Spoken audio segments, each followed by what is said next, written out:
Ladies and gentlemen, welcome to the podcast, the Drafted Up podcast. It's Thursday, so you know what that means.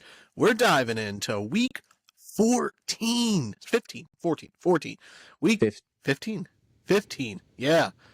It's 15. It's the playoffs. Yeah. I was looking at week 14 stats, but yeah, we're diving into week 15. First week of the fantasy football playoffs. Baby. Football season goes too quick. That's Nick. I'm Theo. We're the Drafted Up crew. We're over on Twitter at draftedup_pod. But more importantly, you can find us on Apple, Spotify, YouTube. Search Drafted Up Podcast. We'll be there. Like, rate, subscribe, review. And then, word of mouth. Tell a friend. We appreciate everything. Just a Thursday episode this week. Had a little emergency on Tuesday. Was not able to record. But we're here today. How you doing, Nick? Doing good. Ready to talk football. Playoffs are here, dude. So it's win or go home from here on out for everybody. So This is the moment we've all been waiting for. This is like the build-up moment. Yeah. Some people have buys. Me and a lot of my leagues. Very grateful. But hey, man, I'm still in a lot of first-round matchups too. But my two main leagues got the buys. Very grateful. But hey, man, 2 wins, 3 wins left. That's all we really need. Yeah. We're down to 2-3 games. We're in the stretch run, and for all those teams that aren't in the playoffs, I hope your home league does something a little fun with the consolation bracket. Hopefully. Or you're trying to avoid some sort of punishment. I know in our home league, our consolation bracket, the winner gets 2 extra draws in the lotto to determine draft order. So they're playing for something still, hopefully, because fantasy football is for everybody. Even if you missed the playoffs, we still want you to go out there and have some fun. Yes, sir. So before we dive into our starts of the week and then into week 15, since we didn't get to record on Tuesday, we do have a Thursday game, obviously, and it's a good one. Rams versus the 49ers. Niners are I'm excited. 3-point home favorites here on Thursday. Over under 40.5 should be a good game. I think you can have confidence in all your players there, but obviously the game's over at the point of this recording. But hopefully, whoever you played there, if you're in the playoffs, they've worked out for you. I think the Niners do win this game. I think the Rams coming off that big Buffalo game, the win over Buffalo, and it was a 44-42. It was a heck of a high-scoring game, real fun game. And you coming off that onto a short week against the Niners, who are still in this thing. This is a competitive NFC West division, and Guerrero is playing tonight, so I am going to slide that into the favor of San Francisco. I think Brock Purdy's playing really good football, and I do think they somehow pull this win out. Yeah, all of San Fran's offense is looking decent except enough. Except Debo, obviously. And you can't look at the snow game at anything. Like, Juwan Jennings is great. George Kittle's a start. Whoever the running back is, in the backfield, you're going to start him. Guerrero seems healthy. It's a little ankle injury. But if he's good enough to go on a Thursday game, he's going to be good to go. I think the only thing you got to worry about with Guerrero is is re-injury. I think he's fine enough to play. Yeah, exactly. It's getting hurt in-game. Yeah, he wouldn't be out there on a short week on a Thursday if he wasn't 100% good to go. So, but I like the Rams in this matchup a little bit more. I like the Rams all season. They're not fully healthy yet, but neither are the Niners, so I'm cool with that. Cooper Kupp's been playing out of his mind a little bit here and there. He's had a good fantasy run, but Puka Nacua, dude, has been like one of the best receivers, if not over the last 2-3 weeks. He's been great. Stafford, fantasy-wise, is hit or miss. You need the touchdowns. Kyron Williams has been stacking up the touchdowns lately. So, Matt Stafford, hit or miss. Kyron, good. You did bring up that the game's over at the point of this recording. Well, the game will be over when people are listening to it. It's not over yet. That's what I meant. I know it's not. I get that, but the game's not over. I don't want us to sound like idiots, like we're talking about a game that's already happened. No. The game hasn't started quite yet. It starts in like 10 minutes. Yeah. All right. Starts of the week. I'll kick it off here. Oh, let's get it, baby. With my quarterback. And I'm going with a guy who, it's been a bit of a roller coaster here for him of late, and you might not have the confidence going into the playoffs if he's your quarterback, but I'm here to hopefully give you that confidence. I'm going with my favorite team, the Arizona Cardinals. Their starting quarterback, Kyler Murray, versus New England. I just realized this right before we started recording that 3 of the last 4 weeks, I have picked the quarterback playing the Patriots, and I couldn't pick them last week because the Patriots were on a bye. So I'm back in the well, and I'm going with Kyler Murray. He usually doesn't stack bad games up in a row, and last week he wasn't great for the Cardinals. This week I expect a bounce back week. New England, the last few weeks adjusted, haven't been great against quarterbacks. They've been giving it up in the air, and their offense, New England's, has been competitive with Drake May to the point where, like, these games become little shootouts, and the other team's offense does have to score. I expect a big bounce back week for Kyler Murray and the Cardinals here as they try to stay in the NFC West hunt. I do like it a lot. I'm going to go with a guy that has not been struggling over the last month. He is quarterback 1 in points per game over the last 4 weeks. It's Tua. His matchup versus Houston. Houston's the 22nd ranked defense for quarterbacks. So I think Tua's going to light up another week. He's had 11 touchdowns over the last 4 weeks, 0 interceptions. So, like, that's a phenomenal stretch of time, too, over 4 weeks. No turnovers. He only has 1 interception since coming back from his concussion. So he's a completely different quarterback now. Like, he started off slow, and they're also getting Tyreek more involved, Jalen Waddle more involved. Jonnu had a great overtime drive, but he wasn't used throughout the game last week. So like, the offense is kind of switching back to Tyreek, Waddle, and I think it's going to stretch the field a little bit more versus the Houston defense. I think Tua's in line for another huge week here. Yeah, starting with confidence. I know you don't like starting Tua here in December, but Houston, it's warmer. They also play in a dome, so you can play with confidence. No worries. There's probably only like 4 quarterbacks that I would start over Tua right now, and it's Lamar, Joe Burrow, Josh Allen for sure. Tua might be 4. Yeah, I have Hurts in a lot of leagues, but if I had to pick between Hurts and Tua this week, I would definitely lean Tua over Hurts. I also would lean Tua there. For running back, I'm going with my actual favorite team, Aaron Jones of the Minnesota Vikings on Monday versus Chicago. Last week, you took Isaac Guerrero against the Bears, and he lit them up.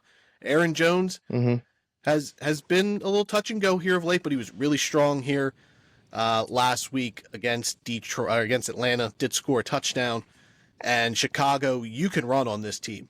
And Chicago, they're for sure. They're a little defeated. They've actually been given up through the air a little bit more here the last few weeks, but this is still a team that you can run heavy on, and Minnesota's going to want to get an early start here against a division rival on Monday night. Bears are going to try to play spoiler, but the Vikings here, they're fighting for the top seed of the NFC still. They're still in this, and a big win over Chicago, divisional win, will come a long way. I think Aaron Jones, if you're playing him in the playoffs, I think you can confidently put him in on Monday, and he might actually help you win the week. Yeah, I'm not huge on like Thursday and Monday guys throughout like most of the fantasy season, but when you're getting to like the nitty gritty win or go home, it's kind of a nice advantage to have really good matchup guys going like Monday late. So you kind of know what you need to get. And like, let's say it is like guys, I don't know. What's the Monday night game this week? Minnesota, Chicago, and Atlanta, Vegas. Oh, yeah. So you got Justin Jefferson, you got DJ Moore, Keenan Allen. You got a bunch of good options going Monday night. So I do like that advantage. My running back start of the week, it's Chuba Hubbard, a guy that we haven't been particularly high on the last 2 of the 3 weeks. Apologize to Chuba Hubbard. Yeah, he went Kansas City 3 weeks ago and then Philly last week. They're 2 horrendous matchups. And he had great games versus both touchdowns versus Kansas City, touchdown versus Philly. You love to see it. And now he's going up against the 28th ranked rush defense in fantasy football. He's going up against Dallas. And no more Johnny Brooks. Run all day on Dallas. And I was going to bring it up that he's the only running back now in Carolina. Jonathan Brooks retore his ACL. He's going to be out most of the next season. I would assume it's going to be the same situation that we had this season. Yep. I don't think he's going to be very fantasy relevant. It's a shame. It's very sad. But I hope he's able to take the time off he needs and recover, recoup. There's no rush, dude. You have your whole career ahead of you. Just sit it out. Yeah. But Chuba Hubbard, I'm glad they paid him now. It's you paid him, you got him locked up. It was like 4 years, $40 million. He's going to be the running back of the future. It's not going to be Jonathan Brooks at this point. So Chuba Hubbard in dynasty leagues also, like, his value Yeah, skyrockets. it'll also be interesting to see where Chuba kind of falls into next year in redraft leagues as well, Mm-hmm. depending on what Carolina does here in the offseason, if they bring in some weapons for Bryce. Yes, Assuming they sir. stick with Bryce, they should. He's been playing really good football of late. They will. Yeah. They will. He's been playing out of his Yeah. mind. At wide receiver, I'm going with T. Higgins at Tennessee. The Bengals, T. Higgins has been a wide receiver 1 when he's played the majority of the weeks. Last week against Dallas, he should have been a wide receiver 1, but he just wasn't involved. He only had like 4 targets and he was 2 for 23. Not the game you were expecting from T. Higgins. And now he goes in against Tennessee, who you're looking at the matchup. They're a red matchup. They're not giving up a ton of points to wide receivers, but they're beatable. This defense is banged up now. No L'Jarius Sneed. You can now you can work around this Tennessee defense. Like their offense isn't clicking. So this is a team that the Bengals should beat up on. But I think but we'll see. if you're worried about T. Higgins after going up against a team that he should have whooped up in Dallas and he didn't, and you're a little worried looking at the matchup, the red matchup, don't worry. I think T. Higgins, you lock him in your lineup. He's a great play. I think there's a big bounce back week for T this week from Cincinnati, who's still in the playoff hunt. Like if they win out and have some things fall into their favors, they can sneak in. So they're still playing a whole lot to happen. They need Denver to lose 3 of 4. They need the Colts to lose 2 of 4, and they need the Dolphins to lose 2 of 4 on top of the Bengals having to win out. So it is a lot, but this is a really good football team on the offensive side. They're still playing meaningful games. So as long as they're doing that, you could confidently put T. Higgins in, especially after the bad matchup. I expect this to be a big bounce back week, especially with Burrow in his presser saying like he's going to do everything he can and throw his weight around and his power in the organization that they bring this guy back. They have to bring him back, dude. Like that offense is completely different without T. Higgins. I'm not saying Chase is a different receiver, but his fantasy numbers aren't exactly the same without T. Higgins. Like he's had bad games without T. Higgins. T. Higgins is just a huge plus for everyone on that team. Pay the man, bring him back. Don't be cheap. Speaking of huge matchups, my wide receiver of the week, start of the week here, is coming from the Buffalo-Detroit game, one of the biggest matchups of the year. It's Amari Cooper, though. He is finally looking like he's fitting into this Buffalo offense. Last week, he had 14 targets. He caught 6 of them for 90 yards, 95 to be exact. Detroit, just like Dallas, they're the 28th ranked wide receiver defense for fantasy. So you can pass happy on Detroit. You can't run, you can pass. So I don't expect James Cook to be also useful in the rushing game. So I think it's going to be huge for the passing game. I think Shakir's going to have a big game. I think Cooper's going to have a huge game. I expect the 6 for 90 to be almost the same, but I think he gets in the end zone this time around. I expect Amari Cooper to have 20-plus points in his full point PPR leagues. Amari Cooper, start him. I really think this is the week where he blows up in Buffalo. Yeah, I think Cooper's a good flex play this week. We'll see how much involvement James Cook actually has in the passing game, as he only had 6 carries last week and had, 2 targets on top of that. Apparently, there's like rumors floating around that they're saving him now for the playoffs and going to start lightening his workload. Not something you want to hear going into the fantasy playoffs. And James Cook probably on a good amount of playoff rosters. He's had a really nice year, so something to monitor. And if that's the case, like I think the wide receiver options become an even better case to play in Buffalo in Shakir and Cooper. I really like Cooper this week. Like you said, he's getting comfortable. Yeah, I agree. I think this is where he's fully healthy from every injury he had, and he's fully fitting into the offense. Like he took his time to learn the system. He hasn't got any targets over the last 3 or 4 weeks. Now he finally got it. I expect Cooks to be full go this game though with Detroit. I expect after this game though, they got New England, New York, New England. That's where I think James Cook kind of eases back a little bit, and we're gonna ride to the playoffs. But this is a huge game. Yeah, it is. Game of the week for sure. I am a little under the weather, as you may be able to tell from my voice, and maybe this is the sickness talking, but my tight end start of the week is Kyle Pitts against the Las Vegas Raiders on Monday night. Nah, the Vegas Raiders nasty, are top 5 in passing plays. Teams like most passing attempts against have been against Vegas. They're in the top 5. Atlanta, Mm-hmm. they need a get-right game. And I know I said Kansas City a few weeks ago needed to make a statement game against Vegas. This is a little different. Get-right game, Vegas can hang around and whatever, but like Atlanta needs to win. Like, they're 6-7. They've lost Yeah. 4 in a row. Kirk Cousins has had 9 interceptions in those 4 games and only like 2 touchdowns. It is not good right now. And for Atlanta to get things right, like they need to get Kyle Pitts involved. When he's involved, like the offense flows a little better. It opens up things for Mooney and London, and Bijan is Bijan. He's great regardless. Like, but Kyle Pitts getting involved, it takes pressure off Kirk Cousins. It gives him an option to hit the middle of the field. And Kyle Pitts had 6 targets last week against Minnesota. He just only happened to bring in 1 catch.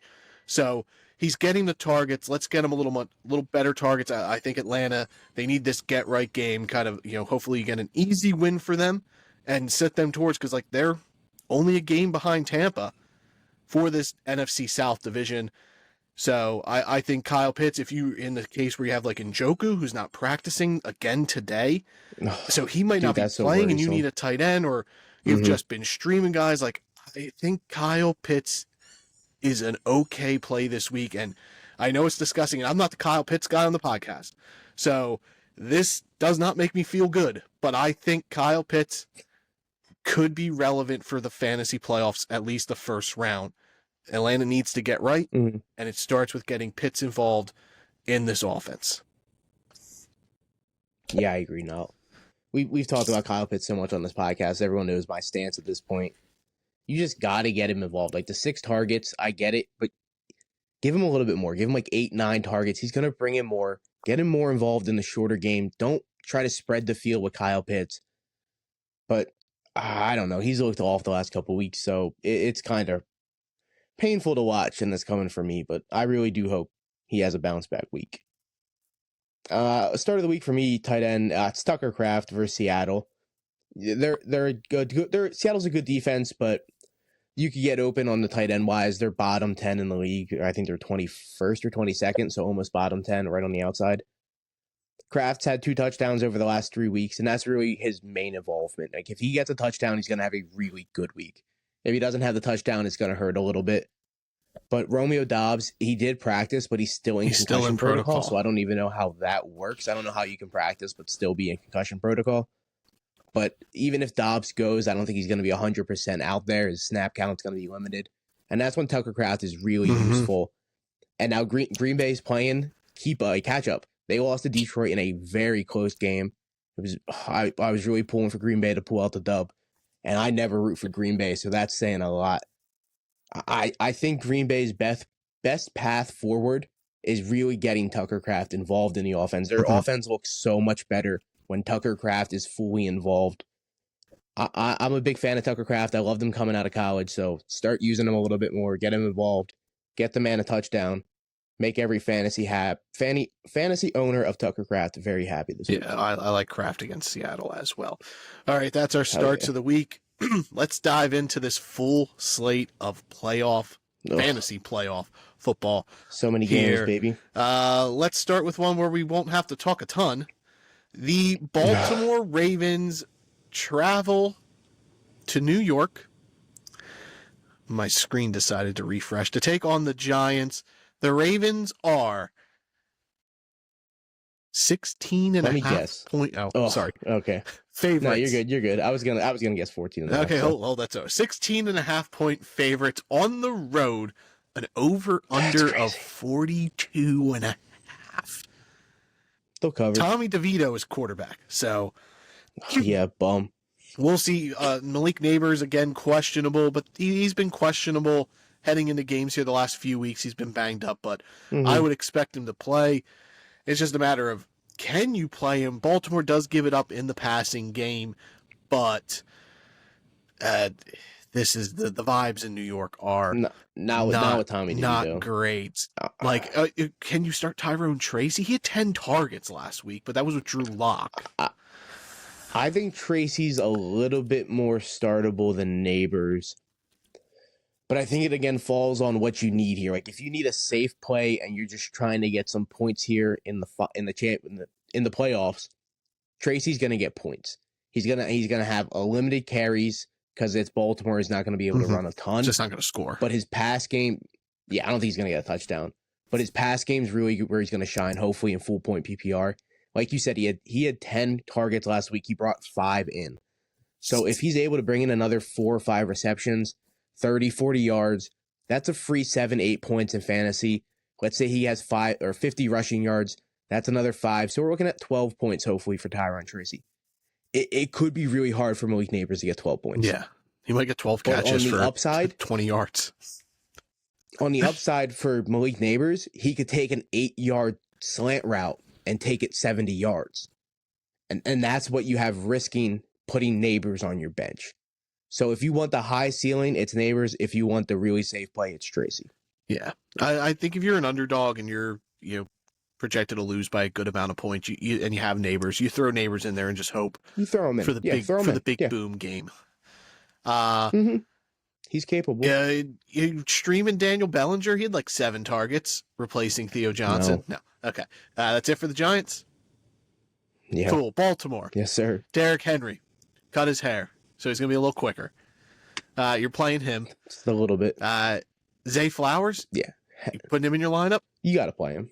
Yeah, you can. Mark Andrews. Here's the tough one. The Giants are really good against tight ends in fantasy. We are very good. So, how you feeling about Mark Andrews? He's had really a good stretch of weeks here. He had 15 and an 18 in full point PPR. He's brought in 6 catches, 5 the week before, and he scored 3 in the last 4 games. So yeah, I'm cool with Mark Andrews. Okay. I like Mark Andrews. I'm not looking at Isaiah Likely though at all. No. Okay. Would you play Mark Andrews or Zach Ertz? Mark Andrews. Okay. I agree. Better chance of a touchdown. Yeah, I agree. It's close though. It's closer than you want it to be. There is a chance that this game. It's way close. Zach Ertz is having a great season. Target hog. I can't wait to talk about him in the offseason, just about like surprise players. There's a chance that Lamar underperforms in this game, fantasy wise. I hope so. Just because there's a chance that it's a blowout. This is a real Derrick Henry game, I think. I think he could have 200 yards rushing. Like, this is a huge Derrick Henry moment right here. Yeah. You're obviously not going to bench Lamar Jackson, especially in the playoffs. No. I'm not saying bench him. Let's not go crazy. But, yeah. But I don't want people to see. Do temper those expectations. Because you're going to look at Lamar's projection, and it's going to be 30-plus in 6-point 30 points and it's touchdowns. Yeah. Lamar's playing the Giants. They're terrible. He's going to have a huge. There's a chance that they're just running and they don't need to pass. Yeah. Because once you score 12 points, the Giants aren't scoring 10. No. So it's a wrap. It's done. It's over. What about Rashad Bateman? I think he's a dirty flex play. I think he's playable. Yeah. I think if you really need a high ceiling kind of guy. Him or Neighbors. I would still go Neighbors. Yeah, me too. All right. Baltimore wins this game, obviously. Yeah, for sure. They probably cover. I agree. Next up, the Washington Commanders travel to New Orleans to take on the Saints. The Big Howdies are 7.5-point road favorites and over under a 43.5. This is another situation that you brought up with Lamar. There's a chance that Jaden Daniels kind of underperforms this week because the Saints have Jake Hayner back there, quarterback, no Derek Carr. So you love Jake Hayner. You loved him coming out of Fresno. I did. I was a huge How fan. you feeling about him stepping back here against the Commanders? Not ideal, dude. Not ideal. I'm not going to lie. I did love Jake Hayner coming out. He's had a couple starts this season, and it just doesn't seem... No starts. Like He's it's just there. come in relief. Oh, does he only come in for Ritter? I thought he had a start. That's crazy. I thought he got one. I thought the game versus the Chargers he started, but maybe not. And then he started last year. He's definitely started at some point. No, he was suspended last year.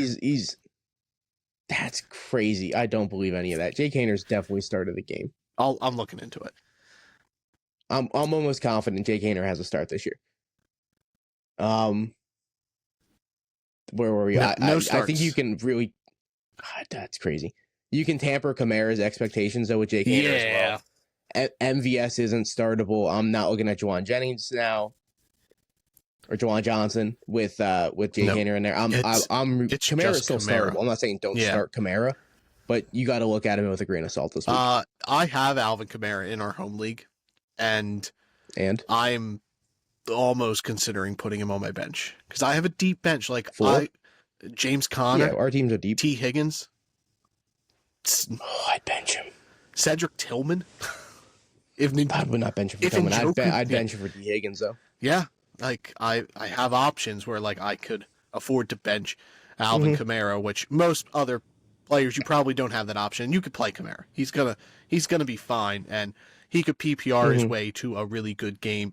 It's just gonna feel real dirty. Like you're gonna look at his box score and be like, oh, 8 catches for 20 yards and 10 carries for 30 yards, and who knows if he scores because Kendre Miller got the goal line work last week, so he scored right away last week. He's getting involved now, so we'll see. And Rizzy he speaks highly of Kendre Miller, unlike Dennis Allen. He wants to get him on the field, so we'll see where Alvin Kamara's workload goes. And he is it for the Saints. Like if you're gonna play another Saint, Kamara. I would honestly make it Kendre Miller. Yeah, I totally agree. I think Kendre Miller's honestly the other start here. Not that I would, but in deep leagues, you can start Kendre Miller. Yeah. And then Washington, said it before, Jaden Daniels, like Lamar, you might have to temper your expectations. He'll be fine. He'll have a good game. It almost runs identical to Baltimore, though. Like Brian Robinson's in line for a huge game because it could be a blowout. Terry McLaurin, just like Zay Flowers, start him. There's good upside there, and Zach Ertz is also startable. Yep. Like I would start Tua over Jaden Daniels this week if you had both guys. 100%. Yeah, 100%. I would even consider Bo Nix, but I still think I'd lead Daniels there. But I would lean Daniels. Yeah. In some cases of a blowout, they just get Daniels rushing touchdowns. Yeah. So his upside. Yeah, but I do like the other pieces: Zach Ertz, Brian Robinson, Austin Eckler, Terry McLaurin, and Terry McLaurin's having such a good season. He's been. Dude. I'm so happy he finally has a quarterback. Really good. And then I think Washington wins this game. I agree. I'm taking Washington as well. The Kansas City Chiefs travel to Cleveland to take on the Browns. What do you think the spread is for this game, Nick? 11.5. Chiefs -4. They're always giving the Chiefs crazy lines, and now they're not versus the 3-10 Browns. An over-under of 43. Vegas is putting some respect on Jameis Winston's name. That or Vegas is finally coming around that the Chiefs just don't blow teams out, and every game is close. This is the week they decide to. We're just gonna switch it up. Every other week, the Chiefs have been double-digit spread favorites, and they never cover. Ugh! Wow. Good for the Browns. Yeah. Good for the Browns. So, brought it up at the beginning of the show. David Njoku has not been practicing. He's got a hamstring injury. He didn't practice today. So keep an eye out on him. Upsetting. Have a pivot, because chances are if David Njoku's your starting tight end, you're probably not rostering another one. And I don't think you want to go in there with Jordan Adkins, the Browns' backup tight end. So I'd be scouring your waiver wire. No. See if Kyle Pitts is there. My start of the week, I think he would be a good replacement for Njoku. Zach Ertz as well would be a nice pivot option. Even same Jake game. Ferguson's on a lot of markets. Noah Gray, Jake Ferguson. Mm-hmm. Yeah, I would start all of those guys. I don't think Njoku goes. No, I really don't think he ends up playing. I think a ton of teams are about to take an L because Njoku's just been so good. They haven't had to worry about it, and now all of a sudden, out of nowhere, 2 days ago, it's like, hey, by the way, Njoku's not practicing. Probably not going to play. Yeah, so it sucks. Yeah, so have your pivot option ready. Don't wait till Sunday and bank on. Please don't wait till Sunday. Yeah, so that, to me, opens up all the Browns' pass catchers. Because Njoku's getting 10 targets a game here with Jameis Winston. So I think that bumps Jerry Jeudy, that bumps Elijah Moore, and it bumps Cedric Tillman, who looks like he's in line to play again. I think I would start... He's still limited through practice, though. Yeah, but he's had a long time to recover. I expect him to play on So Sunday. that's what's been scary, Yeah. that he's not still full of practice. Like, I think there's a chance that Tillman still misses this week. I think he's in, and if he's in, I would play him over Elijah Moore. I wouldn't play him over Jerry Jeudy. Jerry Jeudy's been incredible here with Jameis Winston. I would play Elijah Moore over Tillman. Elijah Moore had a rough week versus Pittsburgh, but Pittsburgh's really good defense. And other than that, he's been eating up targets. 8 receptions, 111 the week before that, versus a really good Denver defense. So I would lean more over Tillman this week. Okay, yeah, I Jerry Jeudy, though, is a lock. Throw that guy in your lineup. Yeah, he should be in everyone's starting lineup. A must start at this point. Jerry Jeudy. He is. And then Browns versus running backs. You can't really run on the Chiefs, so I don't want to play Chubb or Jerome Ford. If I had to play one of them, I would actually lean Jerome Ford. Yeah, if I had to play one for sure, I would lean Jerome Ford. He's a little bit more involved in the passing game, so I like that in full point PPR. But yeah, I'm not playing either of those guys, to be honest. And then I think you could start Winston as well. I think Winston will be I agree. a fringe QB1 this week. I think he'll be at the bottom there, like 10 through 12, but he could end up being like 13 through 15 as well. But he's playable. I would play him over Patrick Mahomes. That's really rough. Mahomes has been Mahomes the last 2 weeks, like fantasy-wise this year. He hasn't been that good. Yeah, I think there's a higher ceiling with Winston, just based on that he could still throw 3 interceptions here and still go out there and he's chucking the ball for 50-plus times. And then Kansas City, Travis Kelce scares you, which is a crazy thing to say. Browns are really bad against tight ends, and you're obviously not going to bench Travis Kelce if he's been your tight end here through the stretch run. You're going to keep him in your lineup in the playoffs. Yeah, you can start the other pass catchers. It's a hometown game for him. The other pass catchers a little worrisome. Hopkins, Worthy. I actually think this is the game for Isaiah Pacheco. I think this is the big game. He went from 7 carries his first game to 14 last week. I think we're going to be looking at 18 to 20.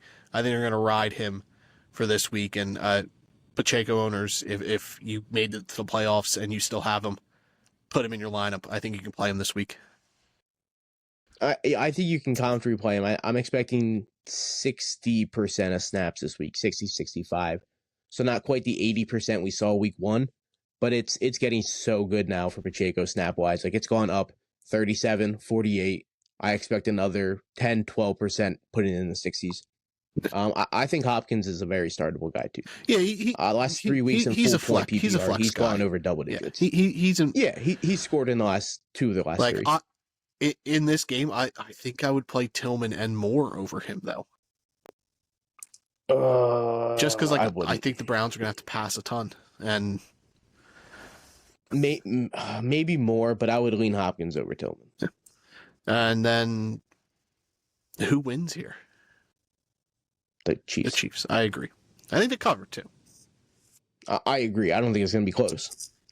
I think it's going to be close, but I think it's going to be at least a touchdown separating them. Cincinnati, the Bengals, they travel to Tennessee to take on the Titans. The Bengals are 5-point road favorites, over under of 46 points. I think Tony Pollard is a good play for Tennessee. He's a great play. He's been great for them this year, getting 20 carries. He's been, a good pickup. And if you've had him, you've been happy with him. You got him late. And then Calvin Ridley. And even that, I'm not overly confident because you can pass on the Bengals. Like, you got to find a piece of the Titans offense because theoretically they should score points because the Bengals defense is the worst. Tony Pollard hasn't practiced the last 2 days, so there's a chance he doesn't play. Okay, that's been normal though for him. So, but definitely do monitor. But he does. They have been limiting him and having him not practice here lately because he has been banged up. Yeah, he wasn't even seen at practice today, so he wasn't even out there on the field. That's a little worrisome. If he ends up not going, I'm not looking at Spears as a good replacement. So I think that would then vibe with that. I think then you can consider playing Nick Westbrook-Akine. He didn't score last week, so He's due. He didn't, which is upsetting. They gave him the opportunity, though. They had him targeted right in the back of the end zone. He ended up not coming up with the ball.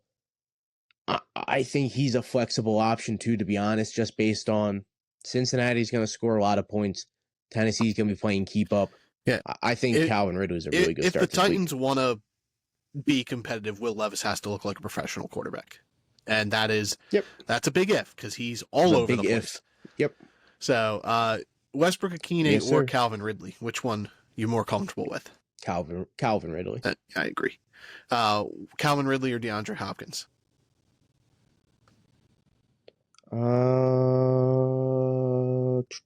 Calvin Ridley's gone double digits. 2 of the last 3. Hopkins was 3 of the last 3. But give me Calvin Ridley. I also match up a little bit more. also lean Ridley.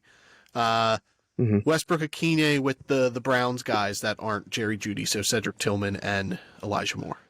Elijah Moore and Tillman if he plays. I go both Browns guys as well over him. Yeah. And then Bengals side, start them. All of them. Joe Burrow, Chase Brown, who's been incredible. He's been so good. He is my saving grace right now. I got Chase Brown in our home league in a trade offer for Raheem Mostert, and it was while Zach Moss was still involved in the offense, and it is honestly has been the thing that has put me over the top in my eyes for my team is having Chase Brown, who's here just doing Christian McCaffrey things and just getting a ton of work. Yep. So ever since he started getting the full snaps, he's been an RB1. Week 9, he started going. Since week 9, he got the 80% rub on snaps. He's been RB4, RB3, RB9, RB10, RB5.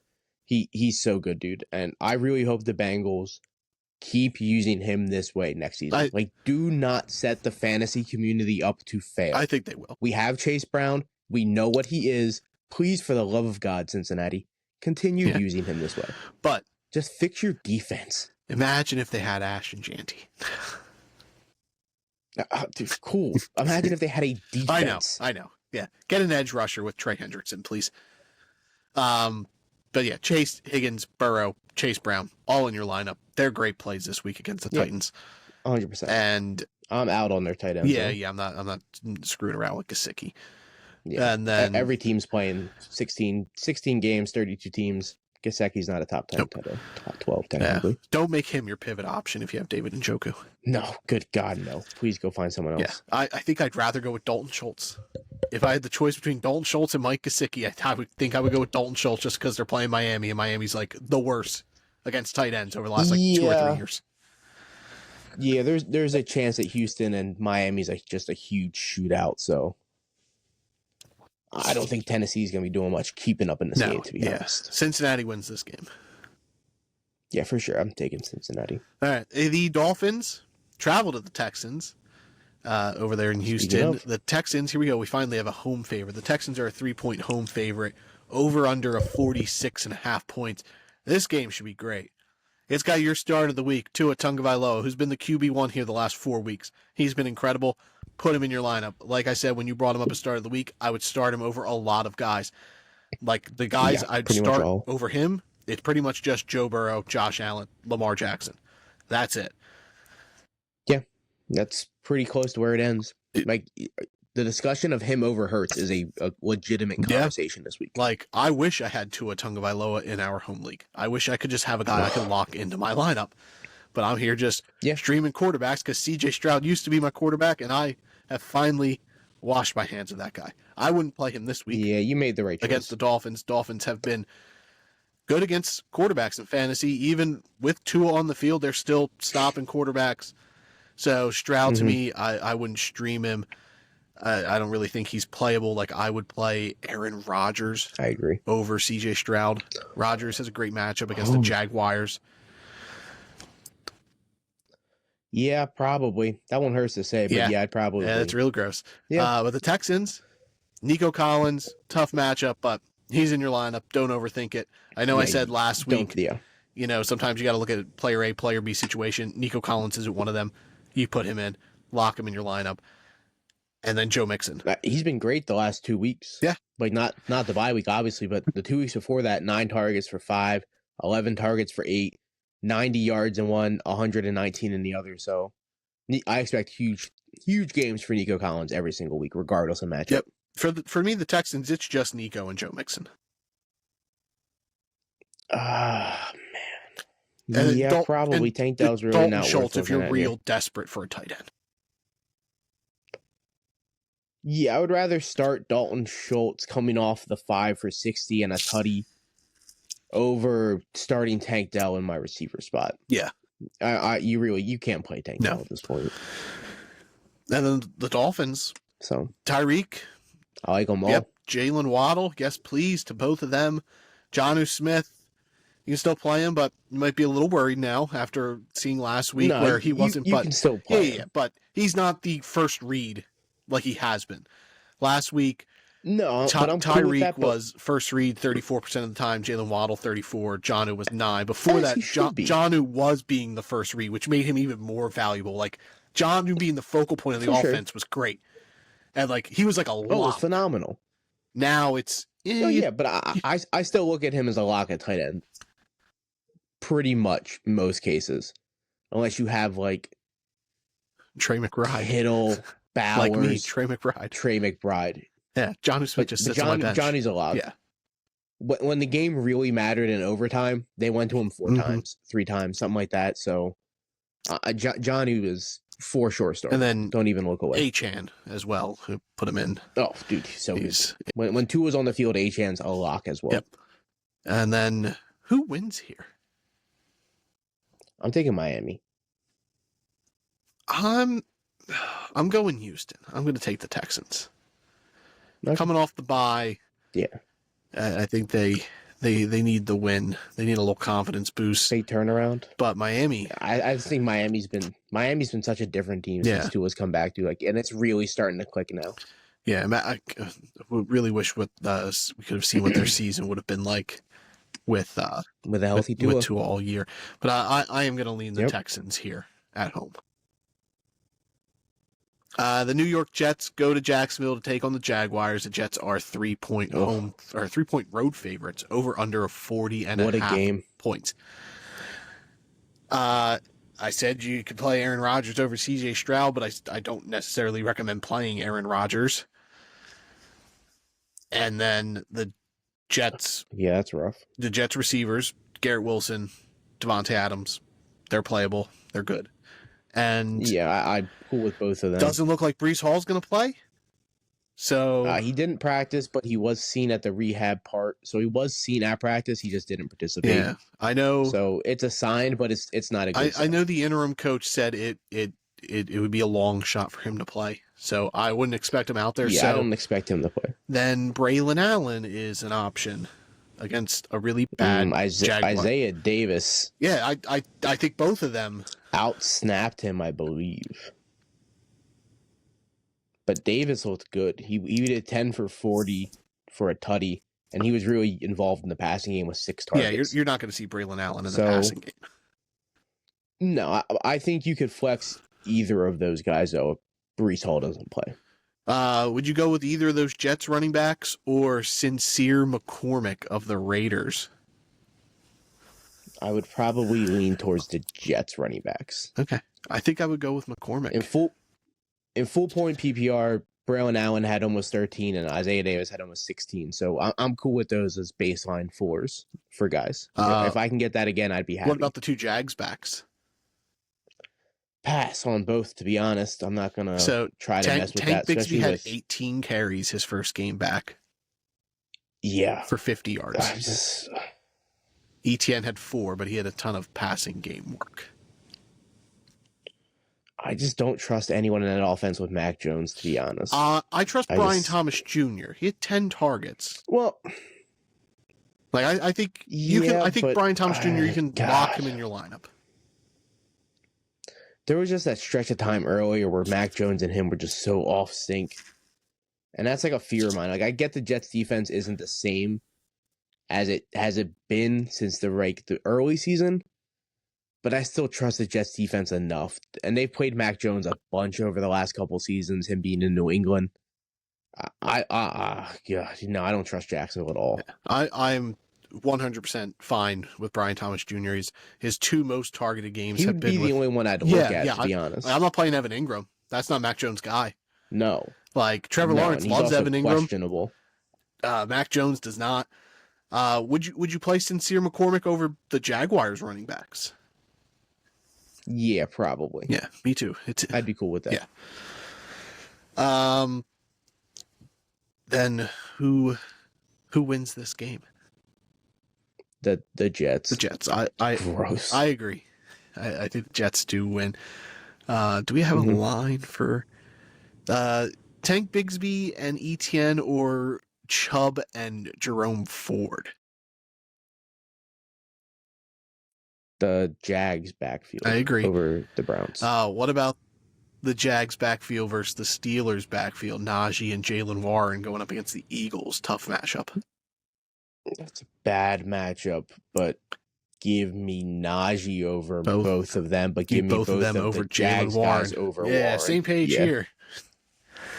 Nice. Yeah. Yeah. Hell yeah. Okay. I don't think I have any other backs to really throw in there. I was going to say Rico Dowdle, but I think Dowdle's I'd play him with confidence over all those guys. I agree. I think Rico's a start this week. Okay. Rico's a good start. Speaking of Dallas Cowboys, they travel to Carolina to take on the Panthers. The Carolina Panthers are 3-point home favorites, baby. Over under First time in the Bryce Young era. 3 points. Carolina, Chuba Hubbard, your start of the week. Great play. Dallas can't stop the run. Yep. Put him in. Phenomenal start. He's the back. I think you can mess around with Adam Thielen. I think Adam Thielen is a good play this week. I don't even think it's messing around. I think you can lock Adam Thielen in your flex spot this week. He's so Adam Thielen good or lately. Malik Neighbors. Thielen. I agree. That's so gross. Dude, he went 9 for 102 on Philly. Elite wide receivers can't do anything versus Philly. Thielen might run like the crispest routes. He ain't washed, baby. And he's not going to get downfield, but he can separate so well. And he was so open often versus Philly, and it was so surprising. I talked about Thielen when he came back that like his legs are fresh for the back end of the season. Bryce Young loves him too. So exactly, and he gets the ball to Thielen. They're super good friends. Thielen's got a great lineup here for the championship. So you throw Adam Thielen in your lineups here, get you to the playoffs, baby. Yeah, get them through. But Bryce Young, he looked great also against Philly. Like he's looking good, dude. I said it a few weeks ago. Bryce Young's playing better football than C.J. Stroud. He's playing better football than everyone in that draft class, rookie quarterback wise. Oh yeah, well Anthony Richardson's fucking dude. Anthony Richardson's playing as good a football as C.J. Stroud. His team's just not saying winning, he's not, but Anthony Richardson's also playing like dog shit. So yeah, Bryce Young, baby. Is he a stream option? Can you mess around with Bryce Young? Not in the playoffs, dude. Not in the playoffs. You can't get that nasty, dog. Like, in what circumstances are you not able to get like Winston a couple weeks ago, Russell Wilson a couple weeks ago? I might even start Will Levis this week over Bryce Young. I would start Bryce just in the hopes of Cincinnati. I would start Bryce Young over Russell Wilson this week. Wilson's got Philly. Yeah, I get that, but I trust Pittsburgh. I think that game could be pretty good. Anybody else for Carolina? Xavier Legette? You can kind of mess around with Legette if you want to get dirty, but it's playoffs, dude. He had 8 targets the last 2 weeks, but he's not really bringing them in. It's a good matchup, though. Yeah. Like, high upside for Legette. He's a good touchdown chance this week. He should have had a touchdown there against Philly, but he dropped the ball. He still was adamant that he caught it. He said he didn't realize that he dropped it until he watched the replay. Have that dog in you, dog. Yeah, and then Dallas. That's a very repetitive statement. Dallas, CeeDee Lamb, questionable at practice, but he's probably going to play, and you're going to play him. And he's going to play, and it's almost a trap, to be honest. And then Rico Dowdle, to me, is the safest option for the Cowboys. This week, I agree, 100%. Yeah, Carolina plays really close games, and in order for Dallas to keep up in a close game, you got to control time of possession. So you got to go out there, you got to run the ball well. Rico Dowdle is good. run the ball down Carolina's throat if you have to. Rico Dowdle's good. Words I never Cooper thought Rush, you were going to say. the last couple weeks, dude, Rico's been proving me wrong. Yeah. I love to see it. I like when people prove me wrong. Yeah. Like 86 yards, 112, 131.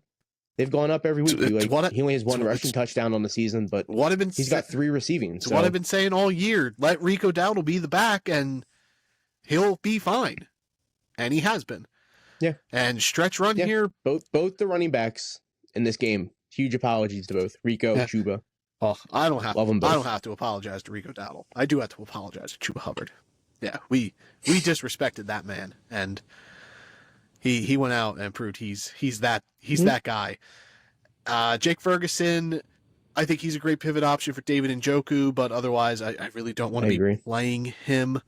But he is a guy to keep an eye on. Carolina really bad against tight ends. They gave up a touchdown to Grant Chicken Cacciatore. Calcaterra. Kitchen Cacciatore, good guy. Yeah, Grant Calcaterra, the Eagles now starting tight end. No Dallas Goedert.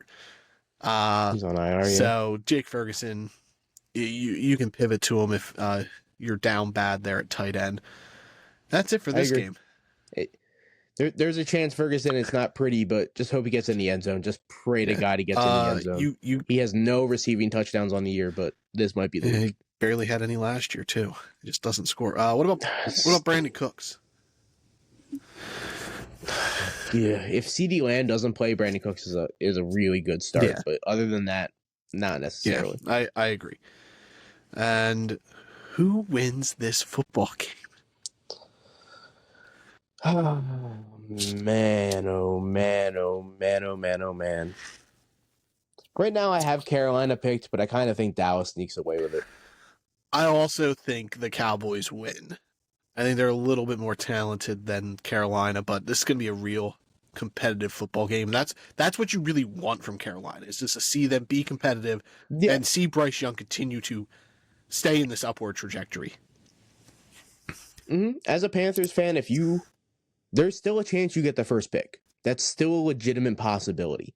So if there's a chance you can get Travis Hunter, you love that. And you're playing really competitive football. You walk away with a generational talent here for Bryce Young. And you guys have looked good in the back end of the season. Honestly, you can't get better than that for Carolina. They could also be in position to get your guy, Tetairoa McMillan, wide receiver from Arizona. That is true. Yeah. Great pickup for him. I think Dallas wins this game. I want to pick Carolina, but I think Dallas sneaks away. Yeah. All right. That's the 1:00 games wrapped up. Before we dive into the 4:00 games, let's 4:20 games. Well, 4:25. Let's give a shout out to our friends over at W Energy. We've all had those days where we need a little pick me up, long days at work, or you just need a little pick me up at the gym, or you're just up all night gaming, chucking bombs in college football 25, winning Super Bowls in Madden, or you're like us psychos and just grinding tape, scouting out the draft class for the 2025. Well, W Energy's for you. W prides itself on full transparency and ingredient disclosure. No sugars, no calories, no artificial dyes, no fillers. They got a mobile app, which is really cool. Just search W, D-U-B-B-Y in Play Store or the Apple App Store. They'll show up. Or you can go to www.w.gg, use their website. Be better, get that dub with W Energy. Use the code drafted up at checkout for a 10% discount on your order. I got some stuff here. You see every week I got the shaker, and I got some tubs here. We got the Dub Sludge. It's a Granny Smith apple and secret sauce flavor. Can't wait to dive into that one. And then one we've had, the Push and Punch. Got a canister of that here too. That's fruit punch and lemon lime blend. That one rocks. So check it out.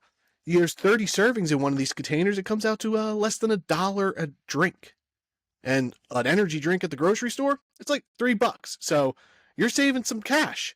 So go to W, check them out. Use the code drafted up at checkout for a 10% discount on your order. Get that dub and be better with W Energy.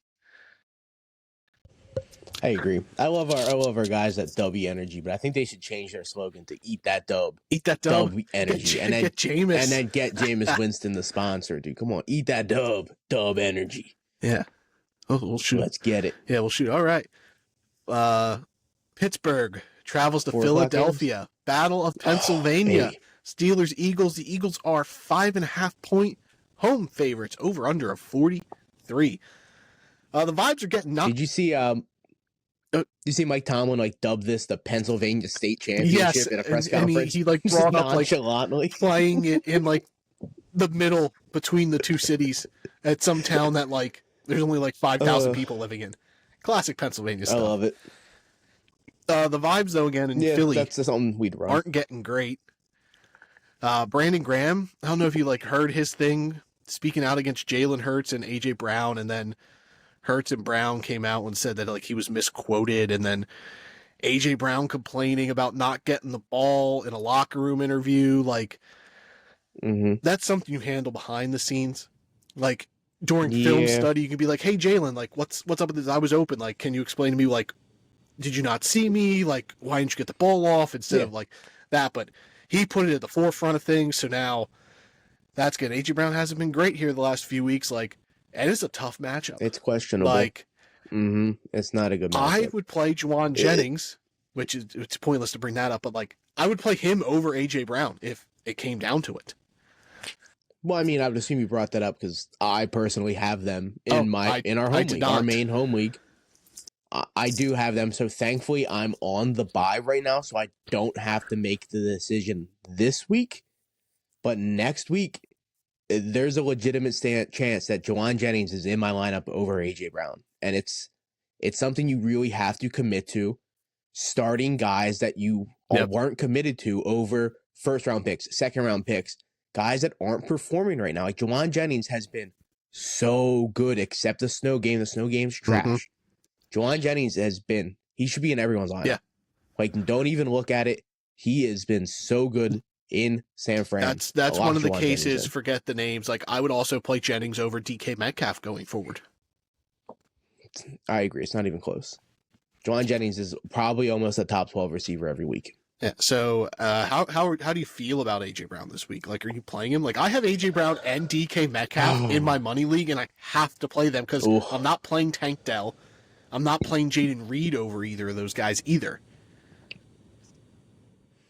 I think there is a chance they go out there and they just really target Brown. Just the quiet people. And if you target Brown, he's going to make the most with every target you give him. Like, he's that kind of guy. Big plays are always an option here for A.J. Brown. It's so hard to bench A.J. Brown, but if you don't have a guy like Juwan Jennings or like a high upside guy like that, don't really worry about it. A.J. Brown's still, at the end of the day, a wide receiver 2 right now. So I think he's a top 24 guy. What about Devonta Smith?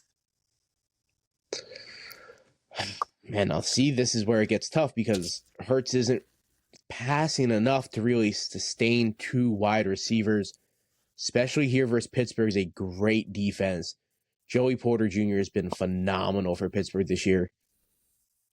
I would try to lean out of getting Devonta Smith in my lineup. If you have someone that's worth starting him, remember, if they're like worth starting him, don't start guys that are just trash based on like MVS. So I picked up MVS. I'm going to start him over Smith. They said Smith's not good this week. Start Devonta Smith. He's still good at the end of the day. But, man, it might be rough there in Pittsburgh. Elijah Moore and Cedric Tillman. To Smith. Smith, okay. I would go Tillman and Moore over him. What about I would go Smith over What him. about Josh Downs? He was upgraded. He full participant in practice today. Should be back there for Indianapolis. Do you go back to Josh Downs? Still Smith. Okay. But it's close. I mean, you guys know my stance on Smith. I've always been weary of him for fantasy upside. I just don't think the Eagles pass enough to warrant both those guys. So I would be trying to move on from Smith. Moving on from A.J. Brown is a lot harder to do, so I would not probably. And then Grant Calcaterra, is he? Oh, God. He might be the pivot. He had a tutty last week. He might be their pivot option. Pittsburgh, their weakness is tight ends in fantasy. Like, they give up points to the tight end position. So Grant Calcaterra does. I do second that. 91% of the snaps. Njoku, if you have Njoku, go out there and pick up Grant Cacciatore. He played, like TJ said, 91% of snaps. He was tight end 9. I get he only had 16 yards, but he brought in every target. So, like, he's a good pivot point for Njoku here. Him, Ferguson, guys like that. Even if Pat Freiermuth, I was going to say Calcaterra or Freiermuth. Freiermuth's been so consistent the last 2 weeks.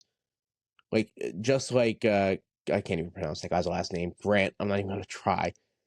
Freiermuth only had 3 targets, but he brought in all 3 just like him, but he had 48 yards and a tutty. He scored in 3 of the last 5. So that's what you want in your tight end here. Like, if they're consistently pulling in touchdowns, it's not going to happen every week, but 3 out of the last 5 is pretty good. Yeah. That's 60%. Yeah, Freiermuth might be my favorite pivot option for Njoku.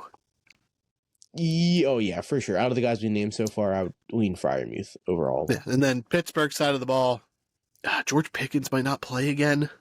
He's not going to play. I'm just going to tell you, Pickens is not playing. The way I've been following it, he'll play next week. Really does open up Pat Freiermuth, because I'm not messing with. I don't trust Calvin Austin or Van Jefferson or Mike Williams, so that makes it real tough for Pittsburgh. And then Najee, you put him in and just hope he hits his floor. And I'm not playing Jaylen Warren either. I wouldn't start Jaylen Warren in anything that wasn't full point PPR. Full point PPR, you could look his way just based off George Pickens not playing. Like, they're down their number 1 receiver, and he's a dog. He eats double coverage. Philly's defense is out here flying around. Warren might get a couple dink and downs. Like, he might end up with 4 or 5 catches, which is that's something for a flex guy. He might be able to push 10 points this week. All right. Who wins? Philly. Yeah, I agree. That's gross. I think if Pickens plays, Pittsburgh might win this game. If Pickens plays, this game's personally my game of the week then. Oh, no, I'm saying I think a healthy Pickens, I think Pittsburgh wins. No, I agree. Yeah. I think if Pickens plays, this game is extremely close. Yeah. And out of 10 times, it probably goes Philly 6, Pittsburgh 4. So 60-40, it's pretty close to 50-50. Indianapolis, the Colts, they travel to Denver to take on the Broncos. Both teams were on bye last week, so they're freshening up. Broncos are 4.5-point favorites, over under of 44. I brought up Josh Downs. He was a full participant, so it looks like he's back in the lineup. Yeah, he'll suit up. Tough matchup, though, Denver. It's not a good one to be back. Downs or Michael Pittman? Pittman's also full at practice with this back injury thing that's going on. I would probably lean Downs. It's more likely he gets more schemed open, short dink and dunks, screened in targets, where Michael Pittman's probably not going to get that. Yeah, I agree. I personally wouldn't really want to play either of them. No, I agree. I would lean out of both. Really, the only Colt I'm comfortable locking in is Jonathan Taylor. Yeah. Yep, 100%. Not a great matchup for Anthony Richardson, but I would play Anthony Richardson over CJ Stroud. And I'm willing to say Denver's defense has a pick 6 this game. It's not a bold claim. Richardson's been heavy at the turnovers, but I really don't see him performing well this week. He hasn't really been turning the ball over since he's been back, though. No, he hasn't, and that's why it's not like bold, but he threw 2 picks his last outing. The game versus New England. He went 2 for 2. 2 touchdowns, 2 picks. Okay, yeah, I do see that. Yeah, but I wouldn't be looking to lock him in my lineup. I don't think he's really a streaming option. No. Denver, find a way out. I like Bo Nix. Like, I would play Bo Nix over Anthony Richardson, over CJ Stroud. I don't think it's close, yeah. Over Aaron Rodgers. Yeah, go over Rodgers, too. I'm not looking at this quote-for-quote bad week here for Bo Nix versus Cleveland. He threw 2 picks. He still finished with almost 300 yards, 294. His rushing game just isn't like it. It's been involved at all. The last 4 weeks, it's been -5, 5, 5, and 4. Like, God, come on, dude. Like, push a little bit of the rushing game Bo Nix way. Speaking of... Your rushing game's trash. Speaking of the Denver running game, did you hear what Sean Payton said about it? And who might be getting some looks at running back? Hopefully it's like Troy Franklin. No, it's Marvin Mims. Oh, gross. No, what the fuck? The Denver running back saga just throw another guy into the mix. Who cares? I would love for them to get Marvin Mims on the field. I think Marvin Mims could be a real fun talent, but why are we putting him at running back? Use him at wide receiver. So yeah, that's so weird. Denver backfield. He scored the last 2 of the last 3 though, which is pretty funny. The Denver backfield, no thank you to any of it. I get it's a great matchup. Like, okay, let's say you have all 3. You have all 3. God. You have to start one. Who you start? Okay, well, Javonte gives you touchdown upside. That's all he does, though, because he's not getting any yards and he's not getting any passing work. No. The last couple weeks, McLaughlin's looked the best, so I'm going to lean into the hot hand and I'm going to go with Jaleel McLaughlin if I had to pick one of them, which means it'll be Audric Estime. I also lean McLaughlin, but I also could see the Estime thing. Just based on, like, Javonte's just been dog shit. Like, he's scored 2 of the last 3. But he's got, like, negative 12 yards. The last 2 games, he has negative 1 yard total. So, like, and in the receiving work, he has 9 yards. So, negative 1 rushing yard, 9 receiving yards over the last 2 weeks. He's got 8 yards in 2 games. Yep. That's not going to get you anything in fantasy, dude. So, I'll take the McLaughlin chance of him getting a couple catches, finishing with 40, 50 rushing yards. Last week, he had 84. Well, 2 weeks ago, because they had the bye last week. So he was 14 for 84. You kind of just go with that. Go with McLaughlin if you got to start one of them. I would start Cortland Sutton, though, maybe. Yeah. Like, I would start both Jags backs over any Broncos back. I think I would start every team's running backs we've named so far over Denver's. Okay. So, well, here we go. I'll get you. Gus Edwards. No, give me McLaughlin. Okay, there we go. We found the line. There's your line. It's the Chargers backs. Which is crazy because the Chargers going into the season, we're just going to run the ball down your throat. They lose J.K. Dobbins. Gus Edwards is just horrendous all season. Kamani Vidal hasn't been anything yet, so... Yeah. The Chargers' rush game's been rough the last couple weeks. Cortland Sutton, great matchup this week. Great, and start him. Don't even think about it. Lock him in. If I'm gonna take a flyer, I guess you could take a flyer on Marvin Mims. Like I would, like if I need the upside guy, I would play Marvin Mims over Marquez Valdes-Scantling. But 100%. That's not necessarily where I want to be in the playoffs. Like if I can get Nick Westbrook-Akine, I would start him over either of those 2 guys. Yeah, I would lean what's his face? Devon Valet, yeah. I would start him over Marvin Mims and Nickel Westbrook-Akine and any Pittsburgh receiver. I think he's still fine. He had a little bit of a setback 2 weeks ago where he only did 1 for 16. He still had 4 targets though, but the 2 weeks before that, he's a good floor play. Yeah, I think he's a lot safer if you want to roll another Denver receiver out there. Yeah. Who wins? Denver. I agree. Mm-hmm. And then the Broncos go out. I trust Bo Nix, baby. God bless Bo Nix. Game of the week. The Bills travel to Detroit to take on the Lions. An over-under of 54.5. The Lions. It's got to be the high of the season, right? I would assume so. Lions are 2.5 point home favorites. Okay. It is tough to pass on Buffalo, but you're not going to bench Amon-Ra St. Brown. Jamison Williams, you're more... Dude, Amon-Ra's been... Let's talk about that real quick. Like, he has not been up to par. He's still getting... Like, full point PPR, he's still breaking double digits. But if you're not playing full point PPR, he hasn't broke double digits in the last 3 weeks. Yeah. That's not true. 2 weeks ago, he did versus Chicago. But the 6, it would have been 6 for 60, 5 for 70, 5 for 40, no touchdowns. His targets haven't even broken double digits. He's just not the same receiver he started off the season.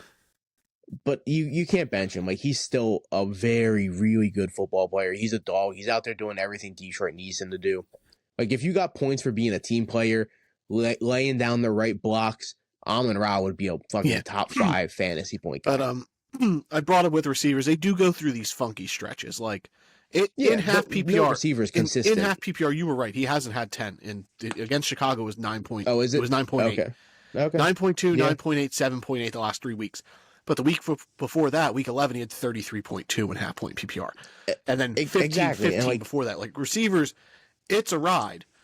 So you're going to have these weeks. I brought up with Jefferson, too. Like, he wasn't hitting these big boom weeks, and then last week he tore up Atlanta.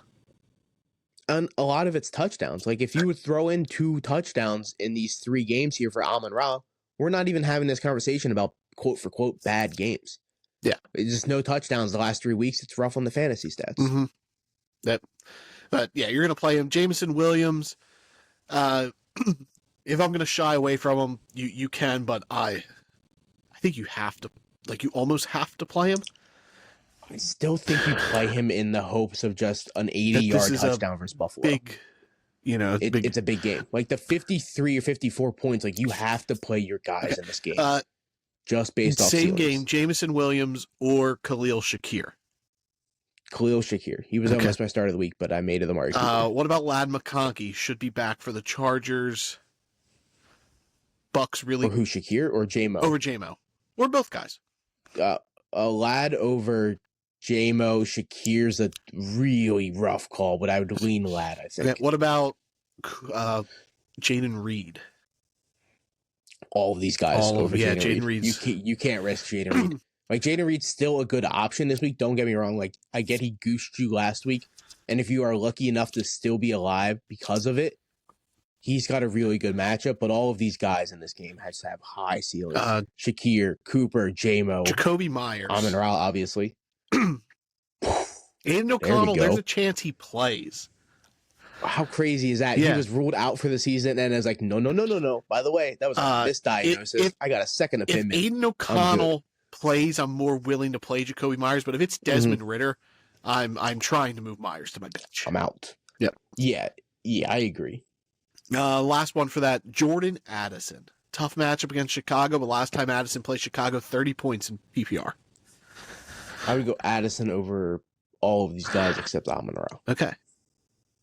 I agree on Addison there. Sam Laporta? You play him. You play him at this point. He was tight end 1 drafted.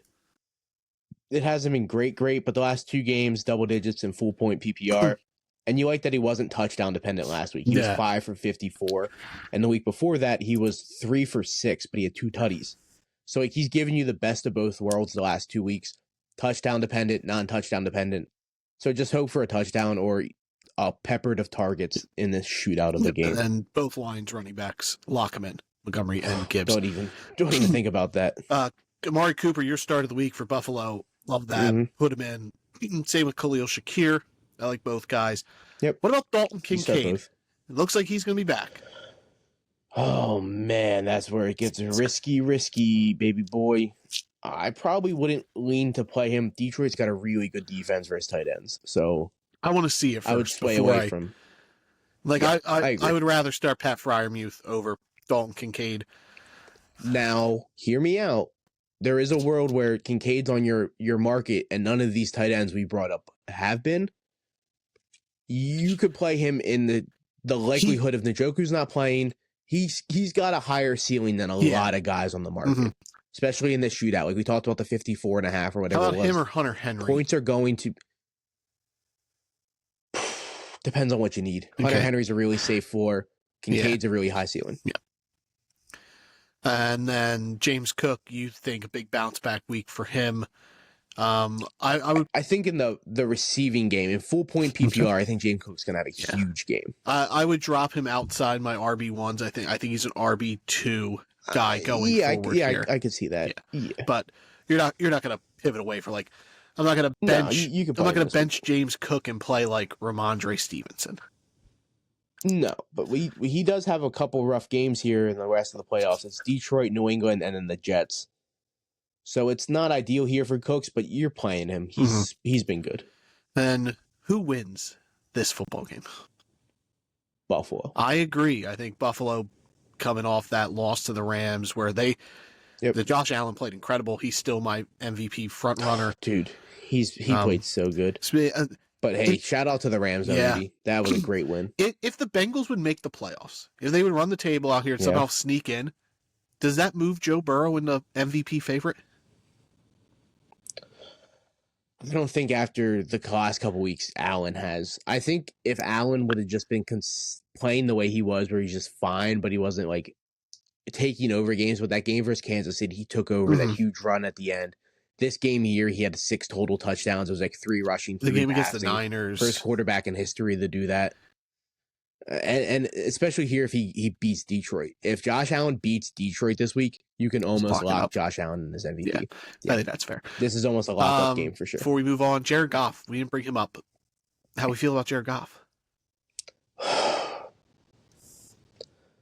Not great, to be honest. Goff. He had a good week last Goff week or for Stroud? Green Bay, but Goff. Okay. It's not close. Goff or Jaden Daniels.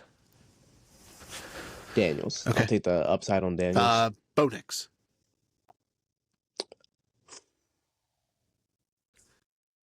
Give me Jared Goff. The rushing upside on Bo Nix isn't there anymore. My start of the week, Kyler Murray. Give me Murray. Okay. I like Murray this week agree. versus New England. Okay. Speaking of, that's the next game. New England travels to Arizona to take on the Cardinals. Cardinals are 5.5-point home favorites, over under of 46.5 points. Cardinals. Arizona's been weird all season, dude. So if Marvin Harrison Jr. scores a touchdown, he's a great wide receiver for fantasy. But when he doesn't He's score, been phenomenal with a touchdown. When he doesn't score, he is unplayable. Like, that's how bad his numbers are. Yeah, it's really weird, dude. And the game he scores touchdowns, like the difference isn't even 6 points. Like he has just way better games with a touchdown. Like there are games he has like 2 catches for 30 yards, but the games he has touchdowns are like 6 for 111, 5 for 60. Like they're so much different than the dud games. Like it's not even like it's like, oh, he got a touchdown, it's a good game. He's not a tight end. He's not touchdown dependent. It's like they're scheming him into some games, and in some games he's just not even involved. It's so weird. It's not Kyler Murray's job to get him the ball. So he said very early in the season. It's just not my job to get him the ball. 8.9 points in PPR last week, 17 the week before that, 7.7 the week before that.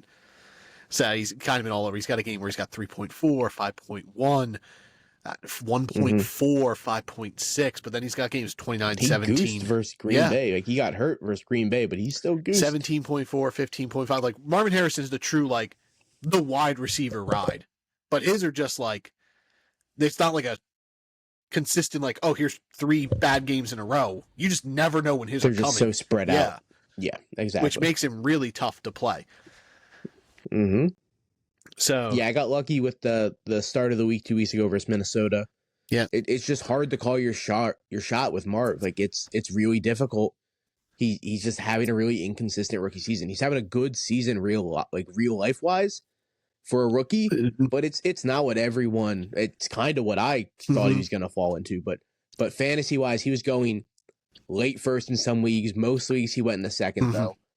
But that's a lot of value for a rookie, and it's showing why we don't take rookies so early. Yeah, yeah. You could have got Brian Thomas. Even though, you could have got Brian Thomas Jr. later, and he's been 8th, 9th round. You could have snagged him as well. Like you could have got one of those guys, and they've been better for fantasy than Marvin Neighbors here down the stretch. Yep. I was also going to bring up look at Neighbors. Like he's had such a good run at the start, but we don't have a good offense around him, so he's just not good. Like Ladd has a great team around him. So you just love to see it. Like these later round rookies pulling up. Trey McBride, lock him in your lineup. He's been incredible, despite the fact that this guy just doesn't score touchdowns, but he's getting 14 targets a game at this rate. Like he is Kyler Murray's favorite option. Yeah. Kyler Murray, my start of the week, I think he's a really good play this week. James Conner. How do we feel about James Conner? It's kind of been a bumpy ride here for him. I was going to say it's been a little bit rough, but I think you can start him this week. He had a pretty good game versus Seattle. 18 for 90. He didn't get in the end zone in the rushing game, but he did have a receiving touchdown first of the year. So don't expect him to have another receiving touchdown. It's so few and far between.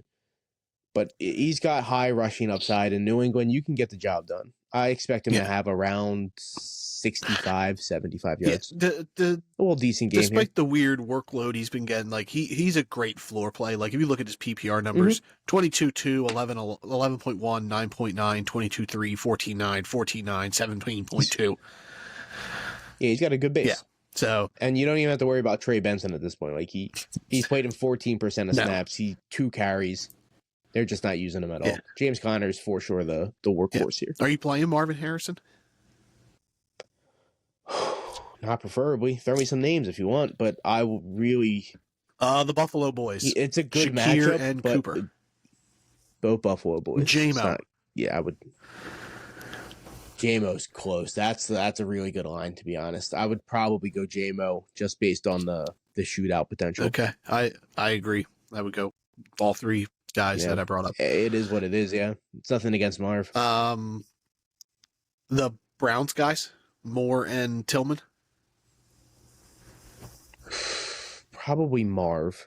Yeah, I'd go Marv. I think it's still a good matchup at the end of the day. Versus Jaden Reed. Marv. Brian Thomas Jr. Ugh. Brian Thomas Jr. Jaden Reed one's also really close. Like he's also close with J-Mo too. New England. Those 3 guys are all. Is there anyone we could play on New England? Ramondre? You can play Ramondre, but it's not. Arizona's been surprisingly good at ride. Stopping teams. Zach Charbonnet ripped them up though last week, so it does give you a little confidence there with Ramondre Stevenson. Ramondre's just not been used in the receiving game. He has 8 catches over the last 4 games, but he's been pretty consistent in the run game where the last 4 weeks have been 74 yards, 73, 13, which was a dud versus Miami, but that game was just bad. He only played in 42%. And then the game after that is 43. So he's really consistent to the 70-yard mark. I don't expect him to hit that versus Arizona. But again, 60, 65 yards. Yeah, but the no touchdown thing in the last 4 weeks is what really is killing Ramondre here. So if they're able to get him in the end zone, you'd be happy. Yeah, it's because Drake May's not dumping off to the running backs because he can just run. Oh yeah, for sure. Drake May though, he's kind of a sneaky play this week if you're really desperate for a quarterback. I agree. Like I would play Drake May over C.J. Stroud over Aaron Rodgers, just because of the rushing upside. Like I almost considered picking him up in our home league and toyed with starting him over Jameis Winston. Oh, you let it rock. I like it. But yeah, I do like Drake May a lot this week. Yeah. And then Hunter Henry, if you need a good floor tight end, he's your guy, but he doesn't give you a ton of upside. Yeah, I agree. Hunter Henry's a low end, put a guy in if you need him, but I'm not really looking at him. Who comes out on top here? Arizona. I agree. I picked them last week. We're back to me picking them and then losing. So checks out. Here we go. The Cardinals. Yeah, I do think they win, but yeah, I agree. It would not surprise me if New England pulls this off, though. What's the spread? 5.5. I think New England covers. Yeah, they're good at that. I mean, you and I both thought that versus Miami or whoever we thought New England was going to cover, and they just got dumpster fired, dude. So Tampa Bay, maybe not. The Bucs, they travel to LA to take on the Chargers. Chargers are 2.5-point home favorites, over under of 45.5. Bucky Irving not practicing, which relatively normal. I think Rachaad White is a start regardless, and if Bucky's not there, how do you feel about Rachaad White? Like, are you more confident? Because when Bucky Irving's on the field, Rachaad White has somehow become a more efficient running back. But when Bucky's not involved, Rachaad White is just old Rachaad White. I'm cool with Rachaad White regardless of if Bucky suits up, because he's not going to be at 100% regardless. And last week, Rachaad White, if you happen to play him in like the final week of the season because of buys, I know a lot of people did, he went off 90 rushing yards, a touchdown. He only had 2 receptions, but one of them was a touchdown. It was his first career double-digit touchdown game. I believe one of each. First time he's done one of each, I believe. So Rachaad White, you could lock him in with or without Bucky. most likely a flex option, but you could put him in an RB2 this week, I think. I agree with Rashad White there. Mike Evans, he also didn't practice, but that's the normal for him. He gets the maintenance days here. Gonna play. You playing him? Chargers, tough matchup.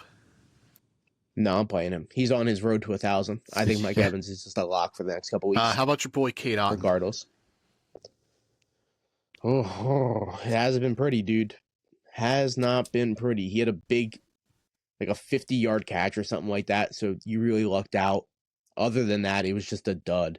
And the last 2 weeks have been duds. Man, but again, if you need him, you can start him, but try to get someone else. You should have been looking at tight end long ago. You should try to get two come the end of the season. Yeah. Hawkinson, Otten. Just try to get double it up. Give yourself options. You got to worry. Kate Otten goes the route of Will Dissly and kind of goes back to what he used to be.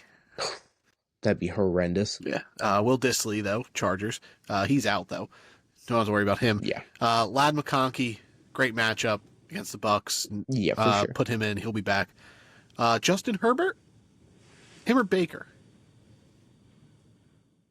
That's rough. Give me Baker, I think. I would go Herbert. Maybe. Okay. Those two guys and Kyler Murray. Murray, Baker, Herbert. Okay. I'd take Murray over both of them as well. Mhm. Jared Goff? Murray, Goff. No Murray. No more Murray. Just Baker and Herbert. No Murray. So then Goff over them. Okay. I would actually take Herbert and Baker over Goff. Okay. Chargers run game, no thank you. We brought that up when we were trying to find the line. Nope. If you had to start one of them, who you start? I think Vidal has a better ceiling, but I'm still taking Gus Edwards has touchdown potential, so I'll take what could be 6 guaranteed points from Gus Edwards, and instead of just hoping Cavani Vidal gets 60 yards, or some type of catch work, but so it's not likely to happen. I'll play the touchdown upside over Vidal's yards. I agree. I think Gus could literally finish with a stat line that's like 11 carries for 6 yards and a touchdown for some horrendous reason. They're just feeding him the rock. Yeah.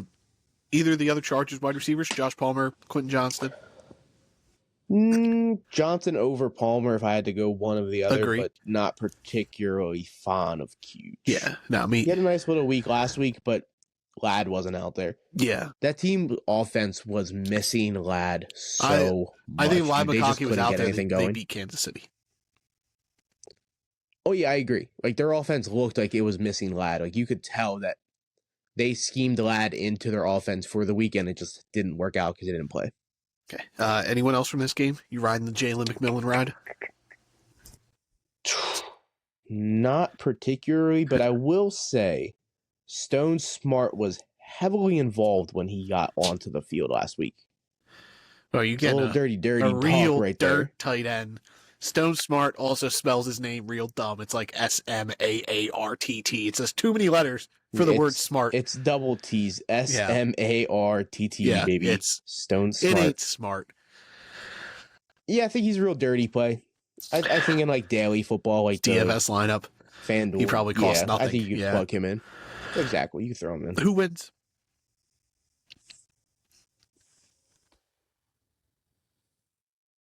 Man, Tampa. Give me Tampa. I'm going with the. Now give me the Chargers. Give me the Chargers. I'm going with the Chargers. Sunday Night Football. The Packers travel to Seattle to take on the Seahawks, the division-leading Seattle Seahawks. Packers playing good ball. Packers are 2.5-point road favorites over under a 45.5. DK Metcalf is a scary play in my eyes.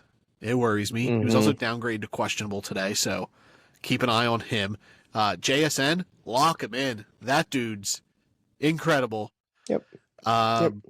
If Kenneth Walker plays, I guess but I don't think he plays. So Zach Charbonnet becomes another great play. Like if you were able to get him, plug him right back in your lineup. He's been incredible in the opportunities when Ken Walker doesn't see the field. Yeah, even looking back, like not even just last week, like week 3, Waller didn't play.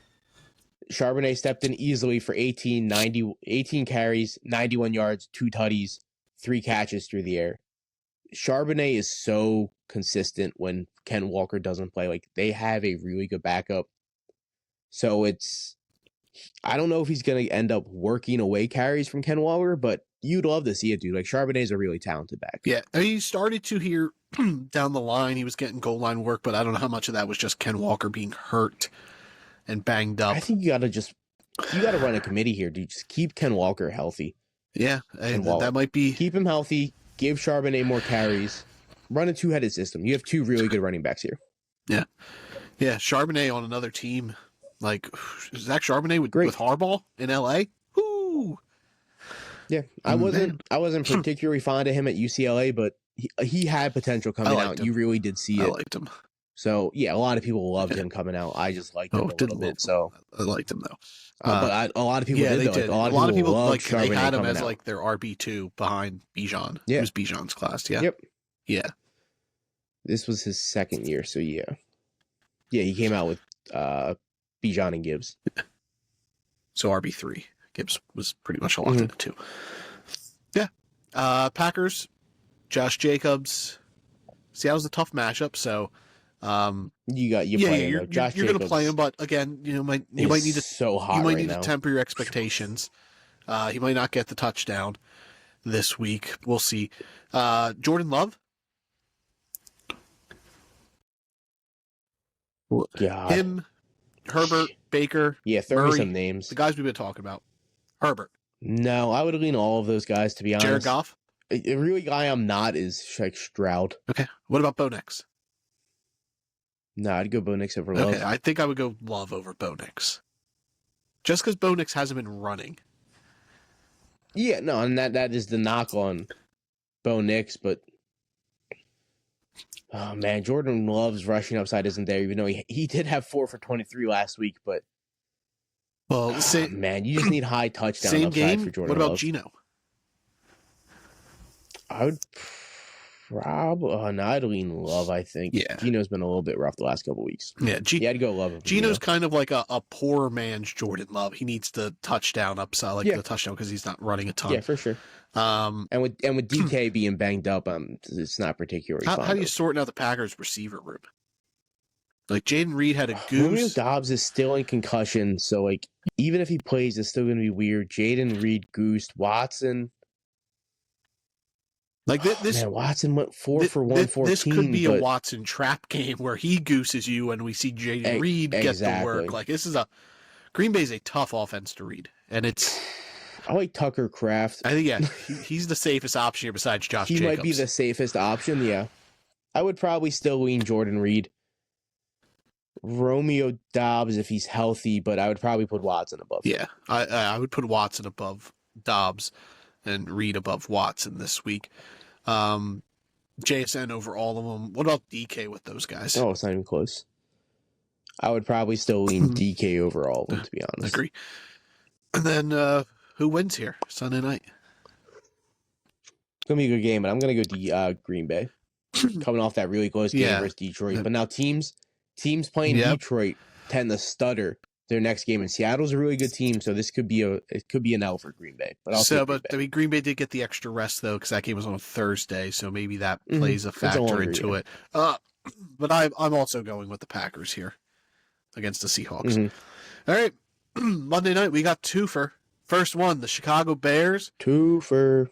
Yeah, 2, and one starts at 8:15, the other one starts at 8:30. So I hate it. Chicago, the Bears, they travel to Minnesota to take on the Vikings. Vikings are 6.5-point home favorites, over under of 43.5. My start of the week last week, Sam Darnold, 5 tutties. Crazy game. I would start Darnold over all the guys we brought up. Love, Smith, Herbert, Baker, Murray, Goff. Like, Darnold might be right there with Tua in terms of like guys I'm playing. I would still lean like Hurts and maybe Hurts, to be honest. Yeah, Sam Darnold's probably in like the 7 to 8 rate. He's really close to like a lock. which is an insane statement to be making at week 15 in the season. Yeah. Hey, man, it is what it is, though. Player A, player B. Sam Darnold's one of them, and he's killing it. I think we're entering a realm where the Vikings might try trading J.J. McCarthy and re-signing Sam Darnold. I don't think you guys would do that. I think you would pull the trigger with J.J. I don't know. The guys, the team loves Sam Darnold, and yeah. I don't think they expected this from Sam Darnold. No one did. So no one did. We'll see. Like, if Tennessee, like, they need a quarterback, they're probably going to miss out on Shadur and Cam Ward. Like, maybe they really liked McCarthy and they work out a deal with Minnesota. Like, they're not going to trade there first because that's going to be a top 7 pick. McCarthy was drafted 10. But maybe they do a pick swap. They give Minnesota 7. Minnesota's first goes to Tennessee. Tennessee gets McCarthy. And then Minnesota gets a 2nd or 3rd or something like that. Or like a situation, maybe the Jets as well. Maybe like they like JJ. I don't know.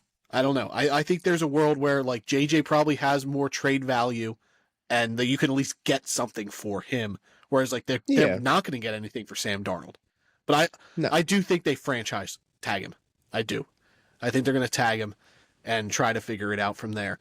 But in this game, I'm starting my Vikings. I'm starting Sam Darnold. I'm starting Aaron Jones, Justin Jefferson, TJ Hawkinson, Jordan Addison. Lock them all in. I think they're all great plays this week. Yeah, I agree. Everyone on the Minnesota It's also the offense whiteout game. And the whiteout uniforms for the Vikings are gorgeous. Yeah, Hawkinson's really the only one I'm like, you can sit him if you have a way better option. But at the end of the day, though, he's still a top 10 tight end this week. So as long as you have if you have Trey McBride for some reason and you stashed Hawkinson, start him. Don't look at Hawkinson because you have Trey McBride. I'm starting Hawkinson over Jaden Reed currently in my money league in a flex spot because I have Brock Bowers. Yeah, I like that. I'm not going to lie. But like, I could also pull DK if I really wanted to. That's a thing I got to monitor and put Jaden Reed in. So yeah, I was going to say that's something to watch. Yeah. Chicago, I think the receiving options are fine plays. DJ Moore, Keenan Allen. I even think Odunze is a good dart throw. He had 2 touchdowns here against San Francisco. Yeah, that's what you really lived on. He only had 4 catches for 40 yards, but the 2 touchdowns you love. But there's a real chance that over the next 4 games, they know Keenan Allen might not be back. So we're going to heavily get Rome Odunze involved to really get him and Caleb Williams on sync for next season. I don't think it happens this week. I still think DJ Moore and Keenan Allen are really, really good starts in fantasy. Yeah, I would. But like you said, if you need someone for God forbid for some reason, Rome Odunze is a really high startable, capable guy on your market right now. Yeah. I think he's got a big ceiling if you need an upside play. I think you could do a lot worse than Rome Odunze. DeAndre Swift, though. Yeah. No, thank you. Nope. I'm out on all of the running backs. I would start. I would hold DeAndre Swift in like the same boat as Jerome Ford and Nick Chubb. Like I agree. I'm looking at this backfield as every other backfield that we talked about that's really bad. Like they're under Jacksonville, they're under New England. They're right there with the Browns. Would you take a shot on Jaleel McLaughlin over DeAndre Swift? Because McLaughlin's got a great matchup. Yes. I also yes. No, I would. I would. Because especially even going forward, Swift has Minnesota and then Detroit next week.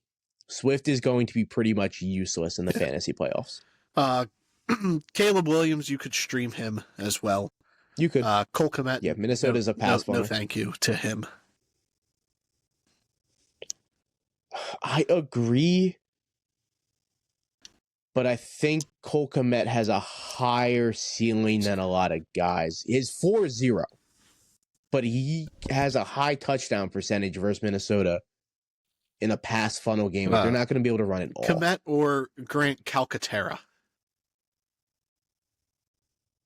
Give me Grant. I think he's guaranteed a good amount of points. Okay. Cole Kmet or Kyle Pitts? Kyle Pitts. My start of the week, Kyle Pitts. Their floors are literally the same. It's 0. But I think Kyle Pitts has an actual really high ceiling. Yeah. Because he's Kyle Pitts and I'm just still super naive. Yeah. That's it for that game. Who wins? Minnesota. Minnesota. I agree. Minnesota. Yeah, you guys are too good right now. Yeah. I hate it.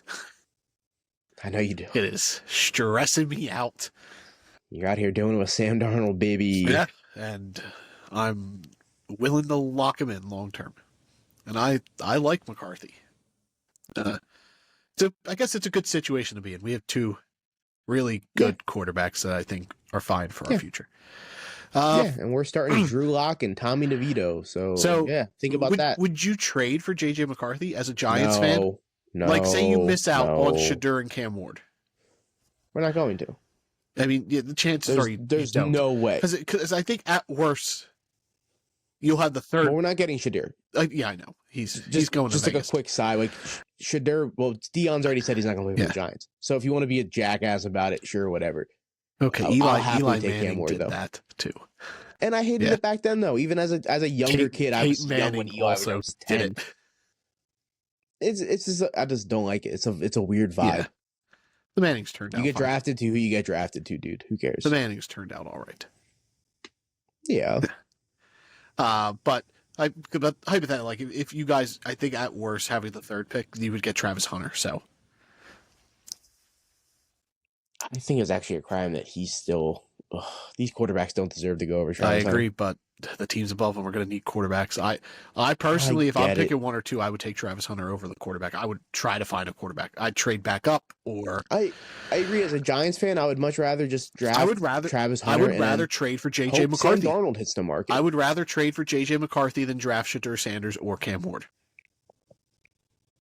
Like, if my options were draft Travis Hunter and trade for JJ McCarthy, or draft Cam Ward or Shadur Sanders. Oh, well, getting Travis Hunter in this, yes. But now, if it's, would I rather Cam Ward or JJ McCarthy straight up? I would rather Cam Ward. Okay, see, I had Ward behind McCarthy last year when I watched Cam Ward. He's gotten better, obviously. But he's gotten so much better. I would probably even lean Shadur over J. I didn't really like JJ McCarthy, but you can go back and listen to all that. I did not really like JJ. All right, we'll save that for another fun talk. We got all offseason to talk about quarterbacks, baby. Atlanta travels to Las Vegas to take on the Raiders. They need this dog. The Falcons are only 4-point home favorites, or road favorites, an over-under of 44. If Aiden O'Connell plays, I think the Raiders stand a much better chance, but it would be Desmond Ridder against the Atlanta Falcons. Yeah. Not ideal, dude. You know Desmond Ridder would want to get that win. Yeah, he could go out there. If he beats the Falcons, they're pretty much done. The Falcons aren't going to make the playoffs. Oh yeah, it's a wrap. Yeah, they're done. Like, there's nothing wrong with Desmond Ridder. He's a good spot starter here and there. But because he has that energy with him, he knows how to lead a team. He's a good leader. He's played in a ton of games in college. He was really good for Cincinnati. But this game versus Atlanta, dude, he's going to come out here with his heart on his sleeve if he gets this start, fighting for every inch of yardage. Oh, man, I kind of hope Ridder gets a start, dude. Versus Atlanta, I'd fuck with that matchup. It would be hilarious to watch him beat Atlanta. I honestly think... I don't know if it's good. Desmond Ridder may have been my QB1 in his draft class, because he came out with Kenny Pickett and Malik Willis. And it was that bad. It was the bad draft class. I recall. Bad draft class. I'd have to really look back at my notes because I'm old. Everything's on a notebook. But I think Desmond Ridder might have been my QB1. Yeah, it's a crazy take. But yeah, if Ridder plays, it does make me worry about Jacoby Myers, not so much Brock Bowers. I think Brock Bowers is QB even proof. Then, I'm still. Yeah. I agree, but you just got to lower it just a little bit. Yeah, just a little bit. His 14 targets probably go to 8.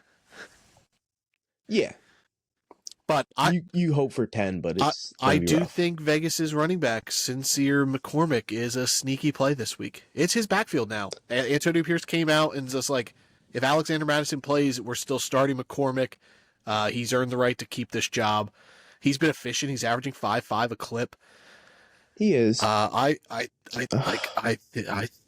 think he's really playable. If he doesn't get in the end zone, I really don't like the upside.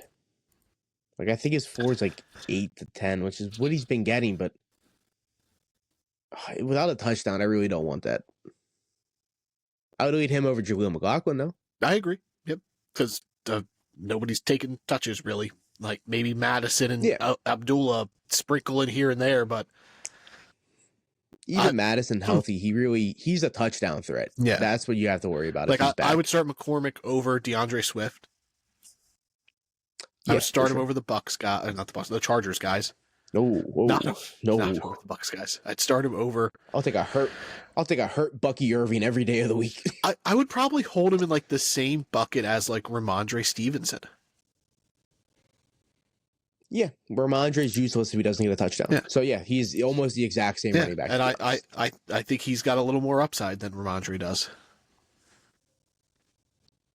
Yeah, you really have Gibson in the backfield behind Ramondre. He's taking carries. He had a touchdown a couple weeks ago, maybe last week. Yeah, I would go Sincere over Sincere Ramondre, McCormick could be that dirty, nasty running back who's just on some playoff teams and wins some championships because he's getting workload. That's his main appeal. Atlanta, Drake London, Darnell Mooney, lock him in. Bijan Robinson, lock him in. Both great starts. And I think Bijan's been so good. I think you can ride the Kyle Pitts ride. Like I said, he's my start of the week.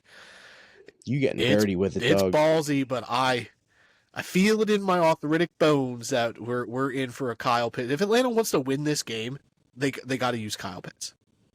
They're better when Kyle Pitts is involved in this offense. I agree. The last 6 weeks, he's broken 3 points once in full point PPR. Yeah. One time in 6 I weeks. know. You're really calling your shot here, brother. I've also said you shouldn't roster him, so pick him up. Yeah. And hey, in those last 6 weeks, what's their record? 2-4. They've been horrendous. Truly horrendous. But Bijan has been so good, dude. Yeah, Bijan might Just be keep 1-1 doing what you're doing going with into Bijan. next year. It's a legitimate conversation. It's like him, Barkley, and Chase are the top 3 guys going into the next season right now in my eyes. But yeah, Bijan, Drake London, Darnell Mooney, all phenomenal starts. And I love the Kyle Pitts, but it's risky. You're riding dirty. That dirty bird in Atlanta. So I do love Kyle Pitts, though, baby. Yep. I think Atlanta wins the ball. I think Atlanta wins this game. I think Kyle Pitts. Oh, yeah. Kyle Pitts will have his third best game full PPR of the season. So that would be 6 points. He's got a 25er, a 15.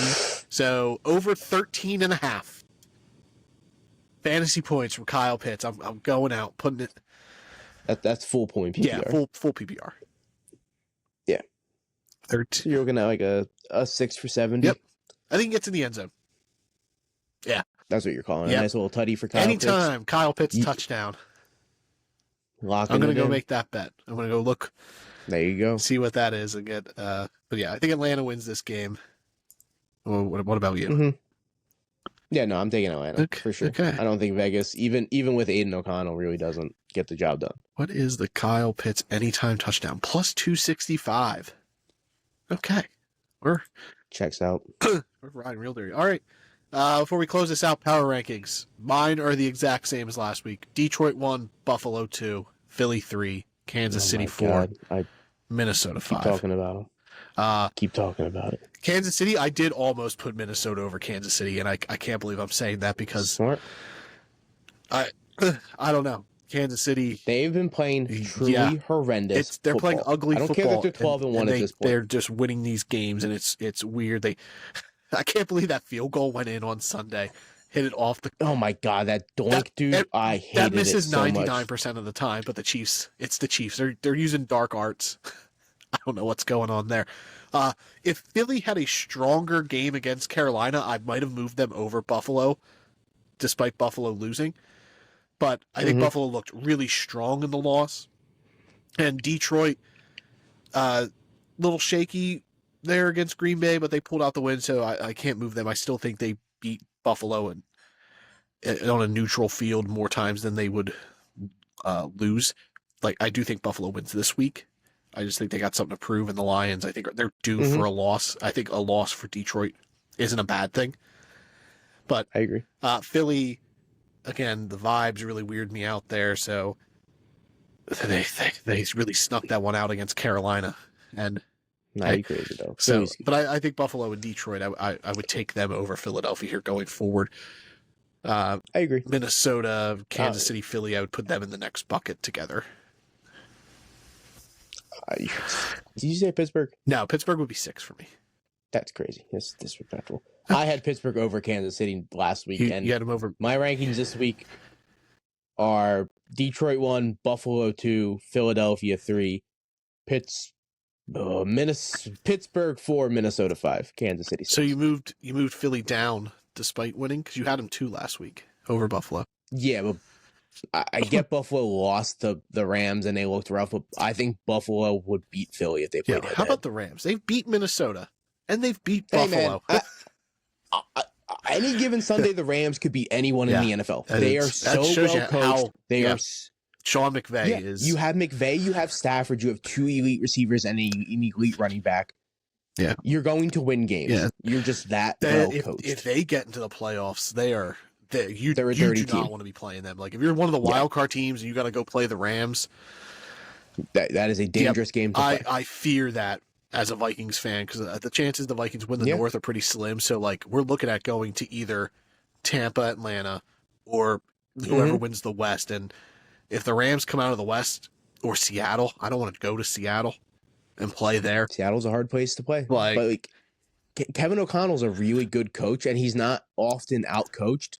McVay's a better coach, though. Like, McVay is still, at the end of the day, a top 4 coach. No, McVay's the second best coach of football in my eyes behind Andy Reid. Oh, Mike Tomlin, dude. I like Mike Tomlin, dude. But I would take Sean McVay over Mike Tomlin. He's probably I would say it's those 3 guys in my eyes. And then Hardball maybe 4. Ravens Hardball. Yes. Yeah. Well, the other Hardball's probably pushing top 5 as well. He's good. He's top 10. I would take Shanahan over. Yeah. Shanahan would probably round out my top 5. Dan Campbell too. Dan Campbell Campbell's good, but I would take all those guys over Campbell. Yeah. Campbell's like a situation guy. You need the right environment around Campbell. Yeah. You need to build around Campbell. Campbell can't build around the team. Hey, I think that's fair. I think Detroit's the perfect situation for him. They're just it is underdog, it's such gritty, a phenomenal fit. It's somehow worked out well. I think like Detroit, and I think he would do wonders in Philly. Philly would be a team Dan Campbell would do good in. But like other organizations, I think he could fail completely. Mm-hmm. I think that's fair. All right, podcast in the books.